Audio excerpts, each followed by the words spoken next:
Hello guys, कैसे हो? तो चलिए शुरू करते हैं बिना किसी देरी के। इस एपिसोड की शुरुआत में हम देखते हैं नाइन हेडेड बग कहता है, मैजेस्टी सामने जो आप क्लाउड देख रहे हैं वो बहुत ही ज्यादा डेंस है, हमें उसके अंदर बिल्कुल भी नहीं जाना चाहिए। फिर एमसी कहता है एम्परिये का हाइड आउट उसी के अंदर हो सकता है, अगर ऐसे ही है तो फिर हमें ऐसे ही आगे चलना होगा। लेकिन ये कितनी अजीब बात है, अभी हमारे ऊपर जो मॉन्स्टर अटैक कर रहे थे वह अचानक से गायब क्यों हो गए? फिर पीछे से मॉन्क कहता है एम्परिये इतना भी बेवकूफ नहीं है, उसको मालूम है कि उसके मॉन्स्टर बहुत ही ज्यादा जरूरी है, इसलिए उसने अपने सभी मॉन्स्टर को वापस बुला लिया। अगर वह ऐसा नहीं करता तो उसके सभी मॉन्स्टर हमारे हाथों से मारे जाते। और फिर एमसी एम्परिये के प्लेस में पहुंच जाता है और बाहर से कहता है एम्परिये बाहर आ जा, आज तेरे मरने का समय आ चुका है। एम्परिये अपने किलिंग इंटेंट को रिलीज करते हुए कहता है इंटरेस्टिंग इंटरेस्टिंग, ये कितनी इंटरेस्टिंग बात है, पहले तुमने मेरे सामान को चोरी कर लिया और फिर मेरे घर में आके मुझे ही मारने की बात करो, ये कितनी इंटरेस्टिंग बात है। आज से पहले इस वर्ल्ड में ऐसा कोई नहीं था जिसने मेरे को ये बात बोली हो। फिर एमसी कहता है क्या क्या कहा तुमने? मैंने तुम्हारा कोई सामान चुरा लिया? मेरे को तुम एक बात बताओ, अगर वो सामान सच में तुम्हारा ही था तो फिर मैं उसको कैसे चुरा सकता हूँ? तो गाइस यहाँ पे किस सामान की बात हो रही है आप में से कुछ लोग समझ चुके होंगे, जो समझ चुके हैं वो मेरे को कमेंट में बता सकते हैं, मैं उनके कमेंट को पिन कर दूंगा। मॉन्क अपने मन में कहते हैं आखिर मैजेस्टी ने एम्परिये का क्या सामान चुरा लिया जिससे कि एम्परिये इतना ज्यादा गुस्सा हो चुका है कि वह बहुत ही ज्यादा स्ट्रॉन्ग किलिंग इंटेंट रिलीज कर रहा है। और फिर यांग एम्परिये की ओर अटैक करने के लिए आगे चला जाता है, जिसको देख के नाइन हेडेड बग कहता है स्ट्रॉन्ग, ये बंदा बहुत ही ज्यादा स्ट्रॉन्ग है। शुरू में तो मैंने सोचा था कि मैं डायरेक्टली जाके एम्परिये से फाइट करूंगा और अपने मैजेस्टी को खुश कर दूंगा, लेकिन अब एम्परिये की पावर को देख के लगता है कि मैं उसके बिल्कुल भी लायक नहीं हूँ, सिर्फ यांग ही है जो उसको हरा सकता है। अगर यांग उसको नहीं हरा पाया तो यहाँ पे ऐसा कोई भी पर्सन नहीं है जो एम्परिये को हरा पाएगा, यांग ही हमारी लास्ट होप है। और यांग ने जाते संग एम्परिये के ऊपर एक अपने स्पेयर से अटैक कर दिया होता है, लेकिन एम्परिये ने भी उसके अटैक को रोक लिया होता है। और फिर कहता है क्या तुम्हें सच में ऐसा लगता है कि तुम मेरे को हरा सकते हो? यांग कहता है मुझे ऐसा लगता नहीं है, बल्कि आज मैं तेरे को जान से मार दूंगा। और ये बोल दे के संग वह फिर से अपनी बहुत ही ज्यादा पावरफुल एनर्जी को रिलीज करने लगता है। एम्पर ये कहता है एरोगेंट, ये बंदा बहुत ही ज्यादा एरोगेंट है। और ये बोलते के संग एम्पर ये ने यांग की ओर अटैक कर दिया होता है, यांग ने भी उसकी और अपने स्पेयर से अटैक कर दिया होता है। एम्पर ये अपने मन में कहता है मैंने तो कभी सोचा ही नहीं था कि ये मेरे अटैक को इतनी आसानी से रोक लेगा, सच में ये स्ट्रॉन्ग तो है। और फिर वो कहता है लेकिन इन द एंड तू बस एक चींटी है जो एक हाथी के सामने जीतने की कोशिश कर रहा है। और ये बोलते के संग एम्पर ये अपनी मुट्ठी बंद करता है। एम्पर ये को लगता है कि यांग का काम तमाम हो चुका है, वो कहता है तो फाइनली एक बंदा मारा जा चुका है। उसके मुट्ठी बंद करने से बहुत ही ज्यादा पावरफुल प्रेशर रिलीज होता है, उस प्रेशर से रुओलाई पीछे हटने लगती है। एमसी उससे कहता है रुओलाई मेरे को अच्छे से पकड़ लो, क्योंकि मेरे पास इतना समय नहीं कि मैं तुम्हें यहाँ पे अच्छे से प्रोटेक्ट कर पाऊँ। रुओलाई कहती है हाँ ठीक है मैं समझ गई, लेकिन तुम मुझे बता सकते हो क्या यांग ठीक होगा? एमसी कहता है डोंट वरी, यांग बहुत ही ज्यादा स्मार्ट है, उसको पता है कि उसको क्या करना चाहिए। अगर उसको लगता है कि वह हार जाएगा तो फिर वो इस फाइट में कभी आगे जाता ही नहीं। हमें यांग को दिखाया जाता है जो बिल्कुल सही सलामत होता है। यांग कहता है क्या बस तुम्हारे पास इतनी स्ट्रेंथ है? एम्पर ये कहता है वेल मैंने तो सोचा ही नहीं था कि तुम मेरे इस अटैक से बच जाओगे, लेकिन अब तुम्हारे साथ जो आगे होने वाला है तुम उससे कैसे बच पाओगे? यांग कहता है आखिर तुम्हारी इस बात का क्या मतलब? लेकिन हमें दिखाया जाता है उसके पीछे किसी ने अटैक किया होता है, और ये अटैक और किसने नहीं बल्कि नाइन हेडेड बग ने किया होता है। यांग कहता है नाइन हेडेड बग आखिर तुम्हें हुआ क्या? आखिर तुम मुझ पे ऐसे अटैक क्यों कर रहे हो? फिर हमें दिखाया जाता है उसके ऊपर मॉन्क एंड पिक उस दोनों ने अटैक कर दिया होता है। ये देख के तो रुओलाई भी कंफ्यूज हो जाती है और कहती है आखिर इन लोगों को हुआ क्या, ये लोग हमारे ऊपर अटैक क्यों कर रहे? फिर एमसी कहता है ये बात तो मैं भी नहीं समझ पा रहा, क्या मैं कोई इल्यूजन देख रहा हूँ? और अपने मन में कहता है आखिर इन लोगों को हुआ क्या है, ये लोग मेरे ऊपर अटैक क्यों कर रहे? कहीं इन लोगों ने मेरे को बिट्रे तो नहीं करते, लेकिन ये लोग मेरे को बिट्रे कैसे कर सकते हैं? इनकी जो लॉयल्टी है वो काफी ज्यादा। सिस्टम आखिर यहाँ पे चल क्या रहा है जल्दी से मेरे को बताओ। लेकिन सिस्टम कोई भी रिस्पॉन्ड नहीं करता। ये देख के एमसी कहता है डैम आखिर सिस्टम को क्या हुआ? सिस्टम भी मेरे को कोई भी रिप्लाई नहीं दे रहा। फिर हमें दिखाया जाता है उस पिग ने एमसी के ऊपर अटैक कर दिया था। एमसी बड़ी मुश्किल से उसके अटैक से बच के दूर आ जाता है। फिर वो लाइक कहती है हे ये लोग तो तुम्हारे सबऑर्डिनेट थे ना, तो फिर आखिर ये लोग तुम्हारे ऊपर अटैक क्यों करे? एमसी कहता है क्या तुमको ये ऐसा वक्त दिख रहा है कि तुम मुझसे यह सवाल पूछ सको? सबसे पहले हमें यहाँ से भागने के बारे में सोचना चाहिए। और वो मोंक कहता है अमित बा बुद्धा, अमित बा बुद्धा। और ये बोलते कि संग मोंक ने भी अपना पाम अटैक एमसी के ऊपर कर देता है।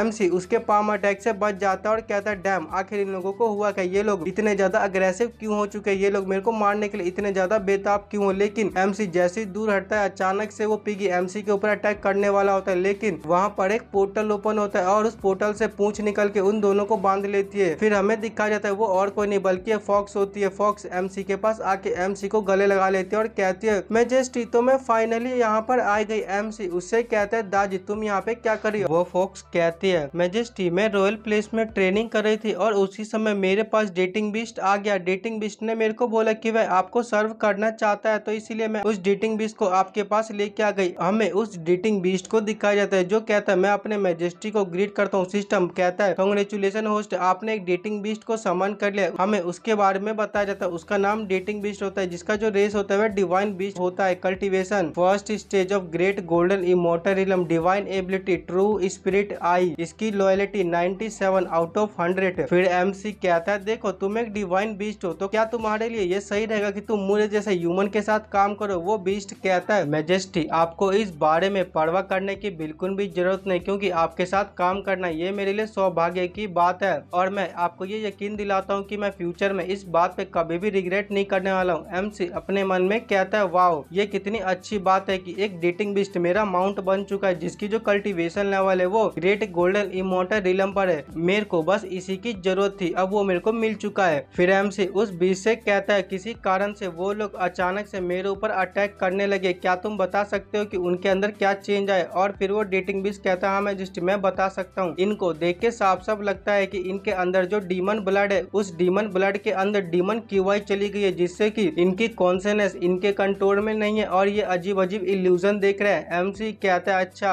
अब मैं समझ चुका हूँ कि वो लोग मेरे ऊपर कैसे अग्रेसिवली अटैक कर रहे थे। एम्पर ये सच में तुम्हारे पास कुछ ट्रम्प कार्ड तो है? एमसी कहता है, तो मुझे तुम ये बताओ हम इन लोगों को कैसे ठीक कर सकते हैं? क्या इनको ठीक करने का कोई दूसरा उपाय है? फिर वो डेटिंग बीस्ट कहता है, हाँ मैजेस्टी इनको ठीक करना बहुत ही ज्यादा आसान है, लेकिन इनकी कॉन्शियसनेस को फिर से लाने के लिए मेरे को अपनी थोड़ी पावर को यूज करना पड़ेगा। एमसी उससे कहता है, मुझे बताओ तुम्हें किस चीज की जरूरत है? तो और फिर वो डेटिंग बीस्ट कहता है, नहीं मैजेस्टी मेरे को कुछ भी नहीं चाहिए, मैं बस ये चाहता हूँ कि आप लोग पीछे हट जाए, क्योंकि मैं अपनी पावर को यूज करने वाला हूँ जिससे कि आप लोगों को भी चोट लग सकती है, इसीलिए आप लोग पीछे हट जाइए। और फिर हमें दिखाया जाता है वह सभी लोग पीछे हट जाते हैं। वो डेटिंग बीस्ट आगे की ओर चला जाता है। एमसी अपने मन में कहता है, पता नहीं क्यों लेकिन मेरे को काफी ज्यादा बैड फीलिंग आ रही है। हमें उस डेटिंग बीस्ट को दिखाया जाता है जिसने जाते के संग उन तीनों के ऊपर अटैक कर दिया होता है। ये देखकर एमसी हैरान होते हुए कहता है, अरे ये क्या कर रहा है, इसको तो ठीक करना था ना, ये ऐसे अटैक क्यों कर रहा है? फिर हमें थोड़ी देर बाद दिखाया जाता है जहाँ पे उन सभी को ठीक कर दिया होता है और वो मोंक कहता है, मैजेस्टी हम आपके ऊपर अटैक इसलिए कर रहे थे क्योंकि हम लोगों को ऐसा लग रहा था कि आपकी बॉडी के ऊपर किसी फीमेल डीमन ने कंट्रोल करे और वह आपकी बॉडी को पूरी तरह से बस कंट्रोल कर ही चुकी है। हमें राइटर बताता है, फीमेल डीमन और कोई नहीं बल्कि रोलाई होती है और जिसको कंट्रोल किया होता है वो और कोई नहीं बल्कि एमसी होता है। फिर एमसी कहता है, अब जबकि एम्पर ये ऐसी फालतू ट्रिक का यूज कर रहा है तो इसका तो एक ही मतलब है कि एम्पर ये ज्यादा पावरफुल नहीं है।